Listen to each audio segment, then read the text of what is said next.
इमाम ज़ैनुल आबिदीन मस्जिद नबवी से निकले तो एक आदमी ने गालियां देनी शुरू कर दी। हजरत पहले तेज चलते थे, जब वो गालियां देने लगा तो आहिस्ता हो गए। वो देता रहा। जब आपका घर आ गया तो आप फरमाने लगे भाई मेरा मकान आ गया है, कोई बात और करनी हो तो कर ले, मेरे बच्चों ने सुन लिया तो तुझसे नाराज होंगे।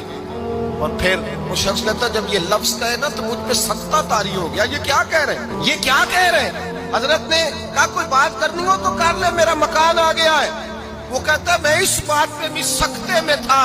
थोड़ी देर गुजरी तो फरमाने लगे भाई अभी तो तूने मेरे वो ऐप बयान की है जिनका तुझे पता था, मेरे अंदर तो और बढ़िया कोताहियां पाई जाती, तुझे क्या पता मेरे तो बड़े ऐप छुपे हुए हैं। वो शख्स कहता है मुझ पर दूसरा बम गिरा, पाक महबूब का पाक नवासा, पाक फातिमा के पाक पोते अंदर गए।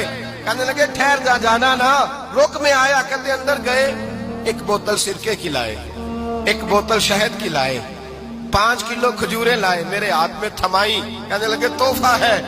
कहते मैं अब तो मारी गया। मैंने कहा हुजूर ये क्या है सारा कुछ, मैं गालियां दे रहा था। आप फरमाने लगे जो तू कर रहा था वो तेरा किरदार है और ये जो मैंने किया है ये मेरा किरदार है। इसलिए कि मेरे दादा मौला अली शेर खुदा हजरत अली ने नसीहत फरमाई थी कि बेटा जो घर आए वो खाली हाथ नहीं जाना चाहिए।